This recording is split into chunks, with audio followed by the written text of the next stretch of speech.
للہ رب العالمین والصلاة والسلام علی سید الانبیاء والمرسلین وعلی آلہ واصحابہ اجمعین۔ الحمدللہ درس تراویح کا سلسلہ جاری و ساری ہے اور 13 پاروں تک ہمارا درس الحمدللہ مکمل ہو چکا ہے۔ آج انشاءاللہ 14ویں درس کا آغاز ہوگا اور انشاءاللہ 14ویں پارے سے ہم اس درس کا آغاز کریں گے۔ 14ویں پارے کے جو مضامین ہیں، اس پارے کے اندر اللہ تبارک و تعالیٰ نے اپنی مخلوقات کا ذکر فرمایا ہے، اپنی قدرتوں کا ذکر فرمایا ہے، بادلوں کا ذکر فرمایا ہے کہ وہ کس طریقے سے پانی، ٹن و وزنی پانی کو لے کر آگے سفر کرتے ہیں، ہواؤں کا ذکر فرمایا ہے۔ اسی طرح اس پارے کے اندر اللہ تبارک و تعالیٰ نے مسلمانوں کو یہ حکم دیا ہے کہ وہ اہل علم سے رجوع کریں اگر وہ کسی چیز میں رہنمائی حاصل کرنا چاہتے ہوں۔ اسی طرح بیٹی کی ولادت پر جو مشرکین کا رویہ ہوتا تھا، اس رویے کو اللہ تبارک و تعالیٰ نے اس قرآن مجید کے حصے میں ذکر فرمایا ہے۔ اور گائے کے دودھ کے نکلنے کے حوالے سے اللہ تعالیٰ نے اس پارے کے اندر آیت پاک نازل فرمائی کہ کیسے اللہ تبارک و تعالیٰ نے گائے اور بھینس وغیرہ سے ہمیں خالص دودھ عطا فرمایا۔ اسی طرح شہد کی مکھی کے حوالے سے اللہ تعالیٰ نے اس پارے میں ذکر فرمایا ہے۔ تو ہم آغاز کرتے ہیں۔ ابتدا میں اللہ تعالیٰ نے آیت پاک ذکر فرمائی جس میں اللہ تعالیٰ نے ذکر فرمایا اور ہم نے ہوائیں بھیجیں جو بادلوں کو پانی سے بھر دیتی ہیں، تو ہم نے آسمان سے پانی اتارا، پھر ہم نے وہ تمہیں پینے کو دیا اور تم اس کے خزانچی نہیں ہو، اور بے شک ہم ہی زندہ کرتے ہیں اور ہم ہی مارتے ہیں اور ہم ہی وارث ہیں۔ اس آیت پاک میں اللہ تبارک و تعالیٰ نے نظام جو بارشوں کا نظام ہے، بادلوں کے چلنے کا نظام ہے، اس کا ذکر فرمایا ہے کہ کیسے اللہ تبارک و تعالیٰ ہواؤں کو حکم دیتا ہے اور وہ چلتی ہیں، کیسے اللہ تبارک و تعالیٰ بادلوں کو حکم دیتا ہے تو بادل ٹن و وزنی پانی اپنے اندر رکھ کر مختلف علاقوں میں جاتے ہیں اور جہاں اللہ تبارک و تعالیٰ کا حکم ہوتا ہے وہاں یہ پانی برساتے ہیں۔ اللہ تبارک و تعالیٰ کے صرف اس بادلوں کے نظام پر انسان غور و فکر کرے تو عقل حیران رہ جاتی ہے کہ کیسا شاندار نظام اللہ تعالیٰ نے پیدا فرمایا ہے کہ کھارا کڑوا پانی سمندر کا ہوتا ہے، اس پر اللہ کے حکم سے کڑک دھوپ پڑتی ہے، یہ کڑک دھوپ اس کڑوے پانی کو بھاپ میں تبدیل کرتی ہے اور یہ بھاپ آسمانوں کی طرف اڑتی ہے اور آسمانوں کی طرف اڑنے کے بعد یہ پانی میں کنورٹ ہوتی ہے، بھاپ جب ٹھنڈی ہو جاتی ہے اور بادل اس پانی کو اسٹور کر لیتے ہیں۔ پھر یہ بادل اللہ تبارک و تعالیٰ کے حکم سے اور ہواؤں کو اللہ تعالیٰ حکم دیتا ہے تو یہ بادل مختلف علاقوں میں سیر کرتے ہیں، سفر کرتے ہیں اور ایسی جگہ پر جا کر بارش برساتے ہیں جو اس سمندر سے ہزاروں کلومیٹر دور جگہ ہوتی ہے اور جہاں پر سمندر کے پانی کے پہنچنے کا کوئی وہم و گمان بھی نہیں ہوتا۔ یہ اللہ تبارک و تعالیٰ کی عظیم قدرت ہے اور اس کی طرف اللہ تعالیٰ نے توجہ دلائی ہے کہ مسلمانوں کو غور کرنا چاہیے۔ یہ جو نظام فلکی پورا چل رہا ہے، ملحدین کہتے ہیں کہ یہ بس خود بخود چل رہا ہے، اس کو کوئی چلانے والا نہیں ہے۔ اللہ تبارک و تعالیٰ ارشاد فرماتا ہے کہ اللہ نے یہ پورا نظام تخلیق دیا ہے۔ سورج کو اللہ نے حکم دیا کہ وہ گرمی برساتا ہے، پھر پانی بھاپ کی طرح اڑتا ہے، پھر وہ بادلوں میں اسٹور ہوتا ہے۔ ایک چھوٹی سی مشین انسان کے بنائے بغیر خود سے نہیں بن سکتی، اتنا بڑا پوری دنیا میں پانی سپلائی کرنے کا نظام یہ بغیر خالق کے بن ہی نہیں سکتا۔ جو بغیر خالق کے اتنے کمپلیکس نظام کے بننے کا قائل ہو، اس کی عقل پر ہی ہنسنے کا دل کرتا ہے کہ یہ کیسا بے وقوف انسان ہے کہ اپنے موبائل کے بننے پر یہ اعتقاد رکھتا ہے کہ کوئی اس کو بنانے والا ضرور ہے، لیکن اپنے وجود جو اس موبائل سے کروڑ گنا زیادہ کمپلیکس وجود ہے، جو نظام فلکی کا وجود ہے، اس کو دیکھ کر کہتا ہے کہ یہ اتفاقی طور پر ہو رہا ہے، کوئی خدا نہیں ہے ان کو بنانے والا۔ یہ بالکل بے وقوفانہ بات ہے۔ اگلی آیت پاک میں اللہ تبارک و تعالیٰ نے جو ذکر فرمایا بڑا غور طلب ہے۔ اللہ تعالیٰ نے ارشاد فرمایا تم سے پہلے مرد ہی بھیجے جن کی طرف ہم وحی کرتے تھے۔ اس آیت پاک سے واضح ہو گیا کہ انبیاء کرام علیہم السلام سارے کے سارے مرد ہوئے ہیں، کوئی بھی عورت نبی نہیں ہوئی ہے۔ آگے اللہ تبارک و تعالیٰ نے ارشاد فرمایا فَاسْأَلُوا أَهْلَ الذِّكْرِ إِن كُنتُمْ لَا تَعْلَمُونَ، تو اے لوگوں اہل علم سے سوال کرو اگر تم نہیں جانتے۔ کیسا شاندار فرمان ہے اللہ تبارک و تعالیٰ کا کہ اے لوگوں اگر تمہیں کسی چیز کی معلومات نہیں ہے تو اہل علم سے سوال کرو، اور سوال کرنے کا یہ مطلب نہیں ہے کہ سوال کرو اور پھر عمل اپنی مرضی کے مطابق کرنا، نہیں، یہاں پر ضمناً یہ بات بھی پوشیدہ ہے کہ ان سے پوچھو اور ان کی رہنمائی میں اپنی زندگی گزارو۔ اور اس میں دیکھیں ہم مسلمانوں کا جو تقلید کا عقیدہ ہے، اس کی بہت بڑی دلیل یہ آیت پاک ہے کہ اللہ تبارک و تعالیٰ نے ہر مسلمان کو یہ مکلف نہیں بنایا کہ وہ پورے قرآن پر غور و فکر کرے، لاکھوں حدیثوں پر غور و فکر کرے، صحابہ کی پوری زندگی پر غور و فکر کرے، اور پھر اپنے روز مرہ کے جائز ناجائز کے مسئلے ڈائریکٹ قرآن و حدیث سے نکالے۔ ہر بندے میں تو یہ طاقت ہے ہی نہیں کہ وہ قرآن کے سارے مفاہیم اپنے دماغ میں بٹھائے، لاکھوں حدیثوں کے مفاہیم دماغ میں بٹھائے، ناسخ منسوخ اسے پتہ ہو، صحابہ کی زندگی پتہ ہو، صحابہ کا اختلاف پتہ ہو کسی فقہی مسئلے میں، اور اس میں راجح قول کیا ہے، یہ عام بندے کی طاقت ہی نہیں ہے۔ تو اللہ تعالیٰ نے ارشاد فرمایا کہ تمہیں چاہیے کہ تم اہل علم سے پوچھو، اور جیسا اہل علم تمہیں بتاتے ہیں ویسے اپنی زندگی گزارنا شروع کر دو۔ یہی 1400 سال کا متفقہ مسئلہ ہے کہ ہر بندہ قرآن حدیث سے مسئلے اگر نکالے گا تو اس میں یہ طاقت ہی نہیں ہے، اور اگر اردو کے ترجمے پڑھ پڑھ کے 2 حدیثوں سے وہ مسئلہ نکالے گا یقیناً غلطی کرے گا، کیونکہ اس انسان کو صرف 2 حدیثیں پتہ ہیں، لاکھوں حدیثیں اس کے علاوہ ہیں جس کا اسے عطا پتہ بھی نہیں ہے، نہ قرآن کے مفاہیم اس کو پتہ ہیں۔ تو ہر بندہ اگر مفتی اعظم پاکستان بن کے قرآن سے مسئلے نکالے گا یقیناً گمراہی میں پڑے گا۔ اور امت کا اس بات پر اجماع ہے کہ 4 ائمہ بڑے ہمارے سامنے آئے ہیں، اہل سنت والجماعت کا اس بات پر اجماع ہے کہ 4 بڑے ائمہ ہیں، امام اعظم ابو حنیفہ، امام شافعی، امام احمد بن حنبل اور امام مالک رضی اللہ تعالی عنہم اجمعین۔ امت کا اجماع ہے کہ یہ علم کا سمندر تھے، یہ قرآن کو اس کے مفاہیم کے ساتھ جاننے والے تھے، احادیث کا ادراک کرنے والے تھے، یہ صحابہ کی زندگی کو دیکھنے والے تھے، اور ان 4 ائمہ نے قرآن حدیث پر غور و فکر کر کے سارے مسائل ہم مسلمانوں کو تیار کر کے عطا فرما دیے ہیں۔ نماز کے سارے مسائل بتا دیے، نکاح کے بتا دیے، طلاق کے بتا دیے، پورا ایک سلیبس کے طور پر فقہی احکام مدون کر کے ہماری خدمت میں پیش کر دیے۔ تو اب ہماری یہ ذمہ داری ہے کہ ہم آج کل کے کسی عام انسان کو فالو کرنے کے بجائے ان 4 بڑے ائمہ میں سے کسی ایک کو فالو کر لیں جو علم کا سمندر تھے اور انہوں نے قرآن حدیث میں غور و فکر کر کے شرعی مسائل نکالے ہیں۔ اندازہ کریں ہم دنیاوی معاملات میں بھی ایکسپرٹس کی تقلید کرتے ہیں، ڈاکٹر کے پاس دوائی لینے جاتے ہیں تو خود ریسرچ نہیں کرتے، جو ڈاکٹر کہہ رہا ہوتا ہے اس حساب سے دوائیاں لیتے ہیں۔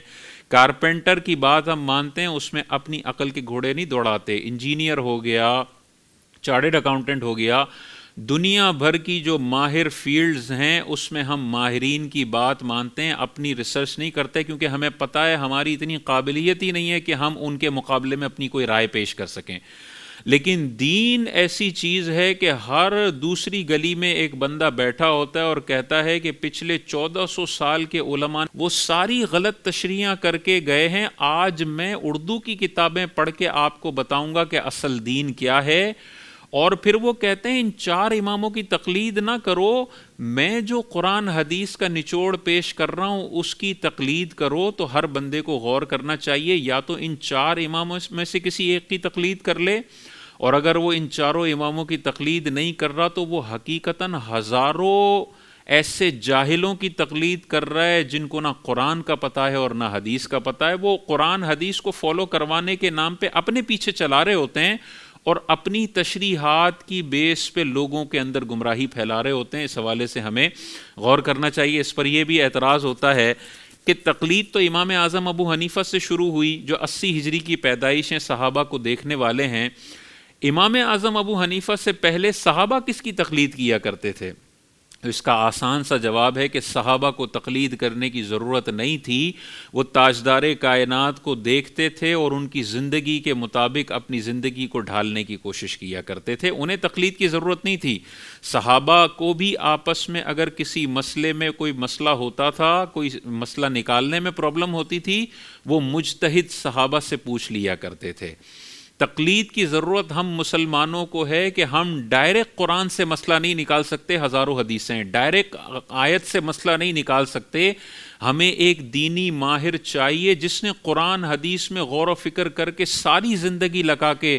ضروری جائز ناجائز کے مسئلے نکالے ہوں۔ اور اس میں پھر یہ کہتے ہیں کہ آپ سے پھر ڈائریکٹ امام الانبیاء کو فالو کر لیں، تو بھائی ہم امام الانبیاء کو ہی فالو کر رہے ہیں، لیکن ہمیں حدیث سے ڈائریکٹ مسئلہ نکالنے کی ہم میں صلاحیت نہیں ہے۔ تو ہم نے امام اعظم کا دامن تھام لیا کہ آپ جو لاکھوں حدیثوں کا نچوڑ ہمیں دے رہے ہیں، ہم اس نچوڑ کو لے لیتے ہیں۔ اگر ہم ڈائریکٹ حدیث کو فالو کریں گے تو یہ ہوگا کہ ایک حدیث کو آپ فالو کر رہے ہیں، لیکن اس کی وجہ سے آپ بہت ساری اور حدیثوں کی مخالفت کر رہے ہیں، اور جس حدیث کو آپ فالو کر رہے ہیں وہ منسوخ ہو چکی ہے، اور اس کے مقابلے میں اور بہت ساری حدیثیں ہیں جس پر عمل کرنا ضروری تھا۔ تو ہم خود اگر کوشش کریں گے تو بہت ساری خرابیاں لازم آئیں گی، لہٰذا لازم ہے کہ ان چاروں میں سے کسی ایک کی تقلید کی جائے۔ قرآن بھی یہ کہتا ہے فَاسْأَلُوا أَهْلَ الذِّكْرِ إِن كُنتُمْ لَا تَعْلَمُونَ، اے لوگوں اہل علم سے پوچھو اگر تمہیں معلوم نہ ہو۔ خود سے ریسرچ کرنے جاؤ گے تو گمراہی مقدر بن سکتی ہے۔ آگے اللہ تبارک و تعالیٰ نے دیکھیں کیا شاندار آیت پاک ارشاد فرمائی۔ اللہ تعالیٰ نے ارشاد فرمایا، اور کیا انہوں نے اس طرف نہ دیکھا کہ اللہ نے جو چیز بھی پیدا فرمائی ہے اس کے سائے اللہ کو سجدہ کرتے ہوئے دائیں اور بائیں جھکتے ہیں اور وہ سائے عاجزی کر رہے ہیں۔ کیسا شاندار اللہ تعالیٰ نے ذکر فرمایا کہ اللہ تعالیٰ نے جو بھی مخلوقات پیدا فرمائی ہیں اس کے سائے بھی اللہ کی بارگاہ میں سجدہ ریز ہوتے ہیں۔ اور پھر اللہ تعالیٰ نے اس کی کیفیت بھی بتائی کہ وہ دائیں جھکتے ہیں اور بائیں جھکتے ہیں۔ مفسرین نے ارشاد فرمایا جب سورج طلوع ہوتا ہے تو آپ دیکھیے گا، سورج جب طلوع ہوتا ہے تو ایک طرف بندوں کا اور مخلوقات کا سایہ جھکتا ہے۔ یہ ایک دائیں طرف جھکنے کا اللہ تعالیٰ نے ذکر فرمایا کہ جب سورج طلوع ہوتا ہے یہ سائے جھکتے ہیں اور اللہ کو سجدہ کرتے ہیں، جب سورج غروب ہوتا ہے تو سایہ دوسری طرف جھکتا ہے اور اللہ کی بارگاہ میں سجدہ ریز ہوتا ہے۔ اللہ تعالیٰ نے مخلوقات کے سائے بھی ایسے پیدا فرمائے ہیں جو صبح اور شام اپنے رب کو سجدہ کرتے ہیں۔ اس میں ہمارے لیے غور و فکر کی بات ہے کہ جو انسان 15 سال سے فجر کی نمازیں قضا کر رہا ہے اس کا سایہ بھی اللہ نے ایسا پیدا فرمایا ہے کہ فجر کے وقت بھی وہ اللہ کو سجدہ کرتا ہے، اور جب سورج غروب ہو رہا ہوتا ہے اس وقت بھی وہ سایہ اللہ کو سجدہ کر رہا ہوتا ہے۔ اس سے اس انسان کو شرم کرنی چاہیے کہ تیرا سایہ بھی سجدہ کرتا ہے لیکن تجھے پوری زندگی میں یہ توفیق نہیں ہوئی کہ تو اللہ کی بارگاہ میں سجدہ ریز ہو جا۔ آگے اللہ تبارک و تعالیٰ نے بڑی شاندار آیات پاک ذکر فرمائی ہیں۔ بیٹی کی ولادت پر جو مشرکین مکہ کی حالت ہوا کرتی تھی اس کا ذکر فرمایا ہے۔ اللہ تعالیٰ نے ارشاد فرمایا، اور جب ان میں کسی کو بیٹی ہونے کی خوشخبری دی جاتی ہے تو دن بھر اس کا منہ کالا رہتا ہے اور وہ غصے سے بھرا رہتا ہے، اس بشارت کی برائی کے سبب لوگوں سے چھپتا پھرتا ہے۔ کیا اسے ذلت کے ساتھ رکھے گا یا اسے مٹی میں دبا دے گا؟ خبردار یہ کتنا برا فیصلہ کر رہے ہیں۔ یہ زمانہ جاہلیت کے کفار کا ذکر اللہ تعالیٰ نے ارشاد فرمایا کہ جب ان کے گھر بیٹی پیدا ہوتی ہے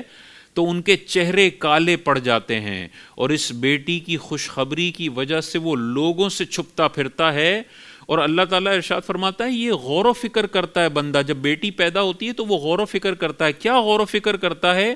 کہ کیا اس بیٹی کو ذلت کے ساتھ اپنے پاس رکھ لے یا اس کو زندہ زمین میں درگور کر دے۔ کیسی خطرناک ذکر فرمایا اللہ تعالیٰ نے کہ یہ مشرکین مکہ بیٹی کے پیدا ہونے پہ دو آپشن پہ غور و فکر کرتے تھے، یا اس بچی کو ذلیل سمجھ کے اپنے پاس رکھ لیتا ہوں یا اس کو زندہ زمین میں درگور کر لیتا ہوں. اور یہ دونوں طبقات ہمیں نظر آتے تھے کہ کچھ ذلت سمجھ کے بیٹی کو رکھتے تھے، ساری زندگی اسے ذلیل کرتے تھے، اور کچھ اتنے صفاک ہوتے تھے کہ بیٹی کو زمین میں زندہ درگور کر دیا کرتے تھے. یہ زمانہ جاہلیت کے بدترین کفار کا ذکر اللہ تعالیٰ نے ارشاد فرمایا. آج بھی اس کے کچھ جرثومے ہم مسلمانوں میں نظر آتے ہیں. بیٹی پیدا ہو جائے تو بعض اوقات شوہر کا چہرہ دیکھنے والا ہوتا ہے کہ ایسا مرجھایا ہوا ہوتا ہے کہ اس کے 1 کروڑ روپے کا نقصان ہو گیا. یہ وہی زمانہ جاہلیت کے بدترین کفار کے جراثیم ہیں جو اس مسلمان میں نظر آ رہے ہیں کہ بیٹی کے پیدا ہونے پہ اس کا چہرہ مرجھا جاتا ہے، چہرہ کالا پڑ جاتا ہے، اور ساری زندگی وہ لوگوں سے چھپتا ہے کہ کہیں کوئی مجھ سے پوچھ نہ لے کہ بیٹی پیدا ہوئی ہے یا بیٹا پیدا ہوا ہے.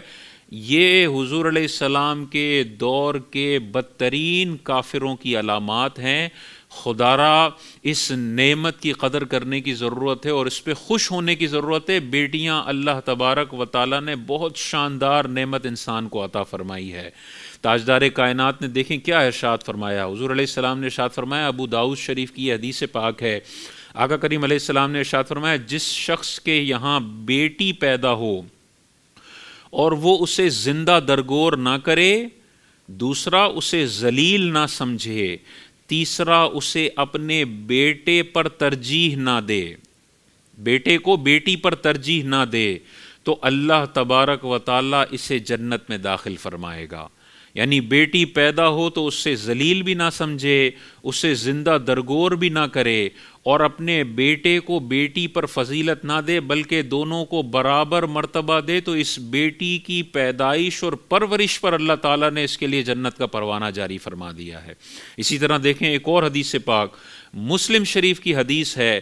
ہر بیٹی کے ماں باپ کو خوش ہونا چاہیے کہ اللہ تعالیٰ نے اتنی عظیم نعمتیں انہیں دنیا میں عطا فرمائیں جو جنت کا پروانہ ان کے لیے جاری فرما سکتی ہیں. حضور علیہ السلام نے ارشاد فرمایا، جس کی پرورش میں 2 بیٹیاں ہوں اور وہ بالغ ہونے تک ان کی اچھے انداز سے پرورش کرے تو وہ قیامت کے دن اس طرح آئے گا کہ وہ اور میں پاس پاس ہوں گے. اور حضور علیہ الصلوۃ والسلام نے اپنی دونوں انگلیوں کی طرف اشارہ فرمایا کہ اتنے قریب وہ اور میں ہوں گے. یعنی یہ ظاہر کر رہا ہے کہ اگر 2 بچیوں کی کسی ماں باپ نے پرورش کر دی، میدان محشر میں اور جنت میں اسے اللہ تبارک و تعالیٰ تاجدار کائنات کا ایسا قرب عطا فرمائے گا کہ جیسے یہ 2 انگلیاں ہیں وہ تاجدار کائنات کے اتنے قریب ہوگا. تو جس کی 2 بیٹیاں ہیں وہ اللہ کی بارگاہ میں روزانہ سجدہ کیا کرے کہ یا اللہ تو نے اتنی عظیم نعمتیں مجھے عطا فرمائیں کہ جو مجھے جنت الفردوس بھی عطا کریں گی اور حضور علیہ الصلوۃ والسلام کا اتنا زبردست پڑوس بھی عطا کریں گی. کبھی بھی بیٹی کی ولادت پر پریشان نہ ہوں اور کبھی بھی بیٹے کو بیٹی پر ترجیح نہ دیں. ہمارے یہاں ہر جگہ پہ یہی ماحول ہے، بیٹا 2 لاکھ روپے کی تنخواہ لا رہا ہو اور بیٹی بیچاری گھر کے کام کر رہی ہو تو ہر چیز میں بیٹے کو ترجیح دی جاتی ہے. گھر کے دسترخوان پہ بیٹے کو ترجیح دی جائے گی، پھل فروٹ میں بیٹے کو ترجیح دی جائے گی، پڑھائی کے اندر زیادہ خرچہ کرنے کے اعتبار سے بیٹے کو ترجیح دی جائے گی، عمرے اور تحفے تحائف کے اندر بیٹے کو ترجیح دی جائے گی. بیٹی کے دلوں پر آرے چلتے ہیں جب بیٹے کو اتنی زیادہ ترجیح دی جائے کہ بیٹی اپنے آپ کو بالکل کمتر اور ذلیل سمجھنے لگے. ایسا رویہ ماں باپ کا نہیں ہونا چاہیے کہ بیٹی اپنے آپ کو بہت بیکار محسوس کرے اور بیٹا اپنے آپ کو بیٹی کے مقابلے میں بہت اعلیٰ اور عرفہ سمجھے اور سمجھے کہ میری بڑی اہمیت ہے اور بیٹیاں تو معاذ اللہ گھر کے اندر بیکار ہیں، ان کی کوئی اہمیت نہیں ہے. یہ جو ناانصافی ہے یہ میدان معاشر میں بڑی خطرناک اس پر گرفت ہو سکتی ہے. اس حوالے سے ہمیں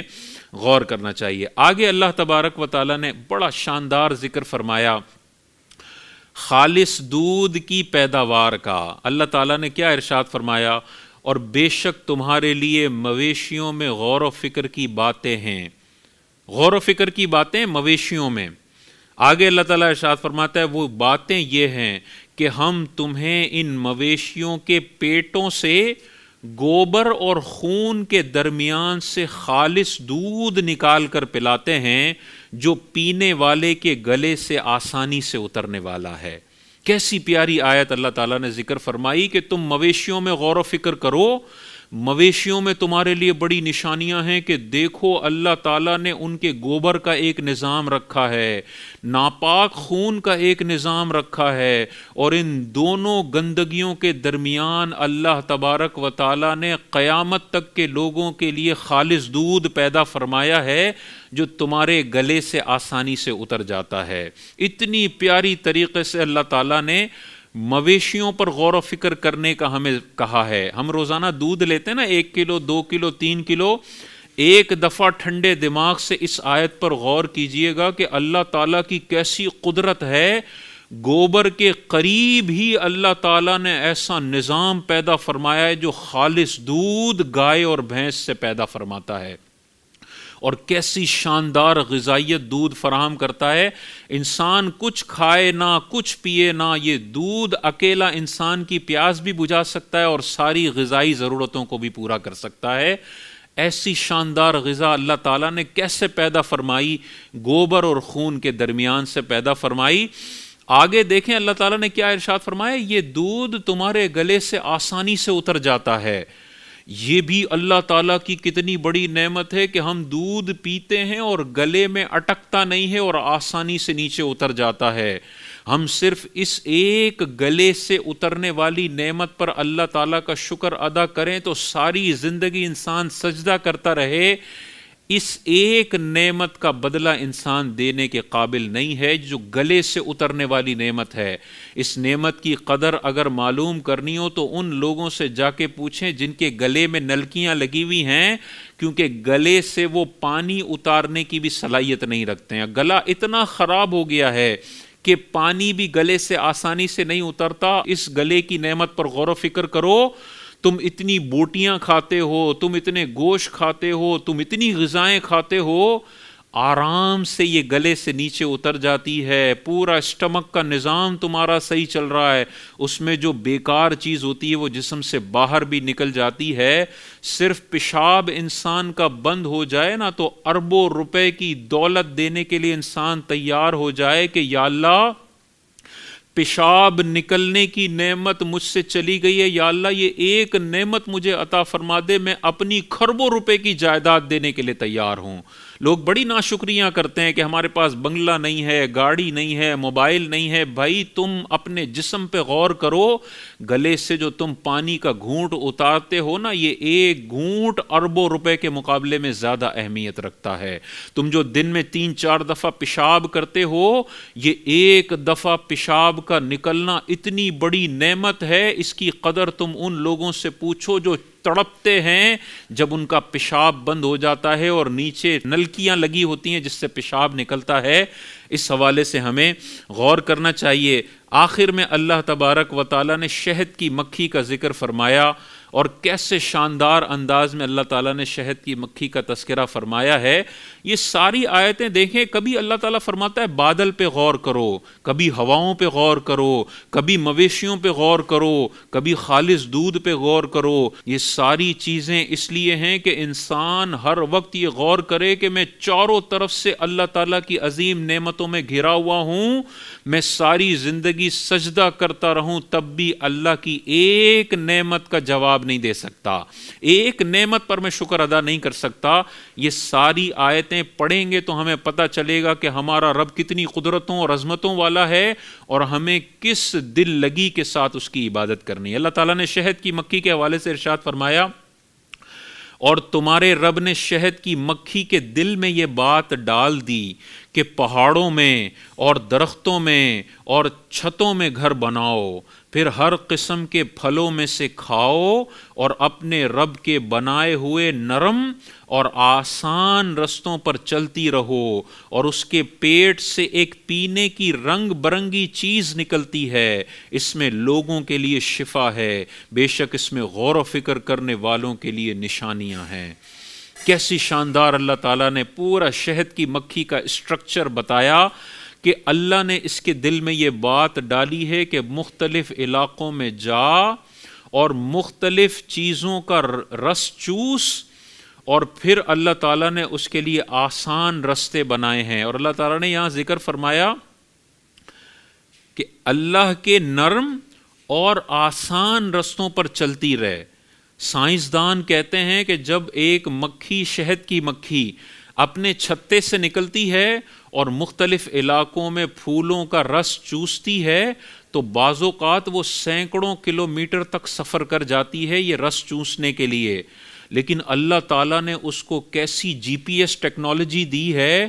کہ اتنے کلومیٹر چلنے کے باوجود بھی وہ سیدھی اپنے چھتے تک واپس آنے کی صلاحیت رکھتی ہے۔ کوئی گوگل میپ اس کے پاس نہیں ہوتا، کوئی نشان نہیں ہوتا، اتنی سی مکھی ہے، اتنی بڑی کائنات ہے، اللہ تعالیٰ نے شہد کی مکھی کو یہ طاقت دی ہے کہ اتنے کلومیٹر دور جانے کے بعد بھی ڈائریکٹ وہ اپنے چھتے تک آتی ہے، کہیں بھی راستہ بھولتی نہیں ہے۔ آخر میں اللہ تبارک و تعالیٰ نے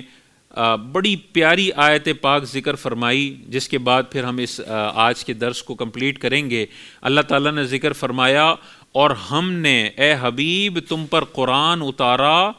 جو ہر چیز کا روشن بیان ہے اور مسلمانوں کے لیے ہدایت اور رحمت اور بشارت ہے۔ کیسا پیارا انداز ہے اللہ تعالیٰ کا کہ اے حبیب ہم نے آپ پر قرآن نازل فرمایا جس قرآن کے اندر تبیاناً لکل شے، ہر چیز کا واضح اور روشن بیان ہے۔ اب اندازہ کریں، اللہ تعالیٰ خود ارشاد فرماتا ہے کہ اس قرآن کے اندر ہر چیز کا روشن بیان ہے،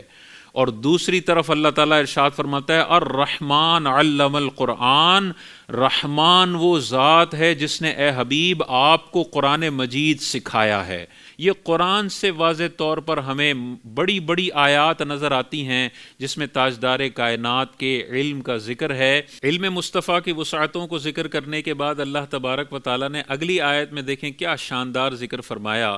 اللہ تعالیٰ نے ارشاد فرمایا جو ایمان لانے کے بعد اللہ کے ساتھ کفر کرے سوائے اس آدمی کے جسے کفر پر مجبور کیا جائے اور اس کا دل ایمان پر جمع ہوا ہو، لیکن وہ جو دل کھول کر کافر ہوں ان پر اللہ کا غضب ہے اور ان کے لیے بڑا عذاب ہے۔ یہاں پر اللہ تبارک و تعالیٰ نے ذکر فرمایا کہ جو کھلم کھلا کفر کر رہے ہیں ان کے لیے تو بڑا عذاب ہے، لیکن وہ لوگ جو کفر کرنے پر مجبور کر دیے جائیں لیکن ان کا دل ایمان پر جمع ہوا ہو تو ان کے لیے عذاب نہیں ہے۔ تو یہاں پر جو اللہ تبارک و تعالیٰ نے ذکر فرمایا وہ یہ ذکر فرمایا کہ اگر مجبوری میں آپ کو کلمہ کفر بولنا پڑ جائے تو اس مجبوری میں کچھ آسانیاں شریعت نے رکھی ہیں، اور وہ آسانیاں کیا ہیں؟ اس کی 4 صورتیں ہیں جو آپ اپنے ذہن میں رکھ لیں، ساری زندگی کے لیے کام آئیں گی۔ اس کی پہلی صورت جو علماء کرام نے ذکر فرمائی کہ اگر کوئی ایسی مجبوری کی صورتحال ہو، ایسی مجبوری ہو کہ سامنے والا بندہ آپ کو کلمہ کفر کہنے پر مجبور کرے،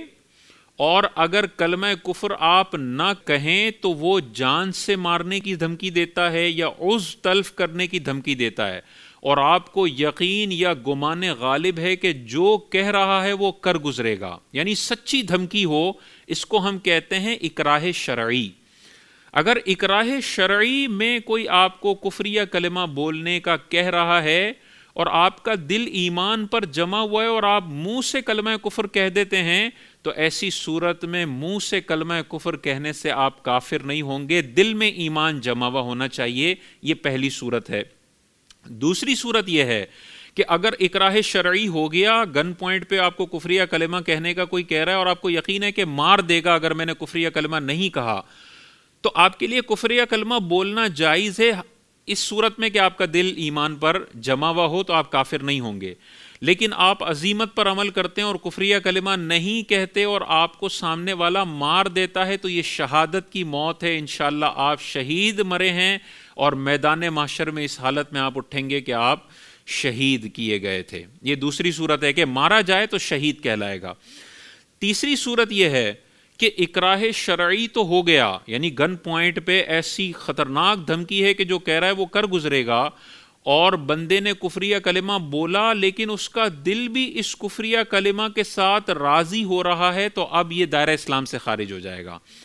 چاہے حالت اکراہ ہو، اکراہ شرعی ہو، لیکن چونکہ دل میں اس کے ایمان نہیں ہے، وہ زبان سے جو کہہ رہا ہے دل میں بھی وہی ہے، تو دائرہ اسلام سے خارج ہو جائے گا۔ یہ تیسری صورت ہے۔ اور چوتھی صورت یہ ہے کہ اکراہ شرعی نہ ہو، یعنی جو دھمکی دے رہا ہے مارنے کی یا اس تلف کرنے کی، وہ اس دھمکی میں سچا نہ ہو، آپ کو لگ رہا ہے یہ صرف ایسے ہی دھمکیاں دیتا ہے، پوری نہیں کرے گا، اور آپ پھر بھی زبان سے کلمہ کفر بول دیں، تو دل راضی ہو یا نہ ہو، منہ سے کلمہ کفر بولنے سے بندہ دائرہ اسلام سے خارج ہو جائے گا۔ تو اکراہ شرعی نہ ہو، بندہ بغیر اکراہ شرعی کے منہ سے کلمہ کفر بول دے تو دل کا اعتبار نہیں ہے، جو منہ سے نکلے گا فتویٰ اس پر ہوگا۔ تو اگر کوئی مذاق میں کلمہ کفر بول دیتا ہے، نیشنلٹی حاصل کرنے کے لیے کفریہ کلمہ بول دیتا ہے، اپنے آپ کو غیر مسلم لکھ دیتا ہے کسی باہر کے ملک کا ویزا حاصل کرنے کے لیے، گرین کارڈ حاصل کرنے کے لیے، چاہے دل میں وہ مسلمان ہو لیکن اگر زبان سے کلمہ کفر جاری کرتا ہے، غیر مسلم مذہب کو قبول کر لیتا ہے، تو وہ دائرہ اسلام سے خارج ہو جائے گا، کیونکہ اکراہ شرعی یہاں پر نہیں ہو رہا۔ جب اکراہ شرعی نہیں ہے تو دل میں چاہے لاکھ دفعہ ایمان ہو، زبان سے کلمہ کفر نکلا تو بندہ دائرہ اسلام سے خارج ہو جائے گا۔ اس حوالے سے غور کرنا چاہیے۔ 4 صورتیں ہیں، ذہن میں رکھیں، تاکہ کلمہ کفر کبھی غلطی سے نکل بھی جائے تو فوراً آپ کو حکم پتہ ہو کہ فوراً کلمہ پڑھ کے بندہ دائرہ اسلام میں داخل ہو جائے، اور اگر نہیں نکلا ہے کلمہ کفر سے دائرہ اسلام سے خارج، تب بھی علماء سے رجوع کرنا چاہیے کہ اس میں مزید کیا شرعی احکام ہیں، تاکہ ایمان کی سلامتی کا کام انسان بہتر انداز سے کر سکے۔ اللہ تعالیٰ سے دعا ہے جو کچھ آج کے اس درس میں ہم نے سیکھا سنا اس پر عمل کرنے کی توفیق عطا فرمائے۔ وآخر دعوانا ان الحمد للہ رب العالمین۔